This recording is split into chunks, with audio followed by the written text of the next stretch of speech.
Le Love Conseil. Eh bien, Michel Odoul, on va parler de nos peurs. Nos peurs, elles sont souvent des obstacles importants dans tous les domaines de la vie et forcément dans le domaine amoureux. Donc, nos peurs, c'est d'ailleurs souvent ce que les psys appellent nos blessures d'enfance. Et d'ailleurs, on reviendra sur ce sujet vendredi avec Ariane Calvo. Eh bien, c'est des grands obstacles à l'amour avec un grand A. Alors, d'abord, il y a l'amour de soi qui doit passer par une réconciliation avec ses peurs. Je trouve. Vous êtes d'accord avec ça, Michel Odoul ? Avec une réconciliation, une acceptation de les voir et de les nommer, parce que de toute façon, elles font partie de nous. Donc, la réconciliation avec elles est quelque chose qui va permettre de les mettre au juste endroit, à la juste place. Alors je vous fais une petite liste, mais on pourrait en rajouter. Il y a la peur du rejet, la peur de l'abandon, la peur de l'envahissement, la peur de la trahison, la peur qu'on nous mente. Enfin bref, il y a énormément de peurs qui vont faire qu'on va avoir un comportement qui va être mal adapté dans la relation à autrui. Alors le rejet, par exemple, ça nous empêche de nous investir, ça nous empêche aussi de pouvoir dire non parce qu'on a peur justement d'être rejeté. Bon, l'abandon, on le sait, ça crée souvent des relations de dépendance ou trop d'indépendance d'ailleurs, parce que par peur d'être abandonné, on ne va avec personne.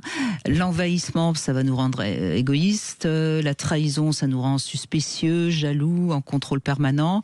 Et puis, par exemple, si on n'est pas assez authentique, c'est-à-dire si on a une mauvaise estime de soi, souvent, eh bien, ça entraîne qu'on surcompense et qu'on en fait toujours trop, toujours plus. Je trouve que souvent les caractéristiques hystériques viennent d'un manque de confiance et d'estime de soi. Bien sûr. Voilà, donc si on veut être aimé pour soi, il faut peut-être d'abord s'aimer soi-même. Grand classique, mais c'est bien parfois de le rappeler. C'est un grand classique, mais c'est en même temps quelque chose qui n'est pas simple par beaucoup de gens, parce que on a l'impression qu'on ne le vaut pas, qu'on ne le mérite pas, etc. Et c'est une espèce de cercle vicieux.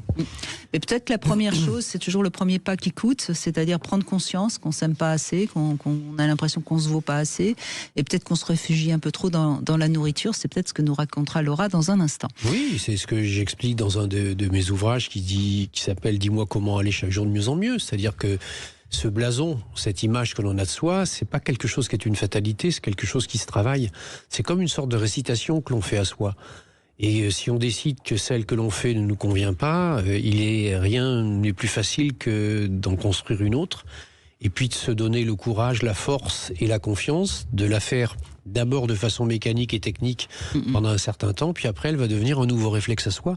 Et à partir du moment où le réflexe à soi est un réflexe qui valorise, il est bien évident que la manière avec laquelle on va traverser le quotidien sera beaucoup plus agréable, riche et pleine de belles rencontres. Donc il ne faut pas hésiter.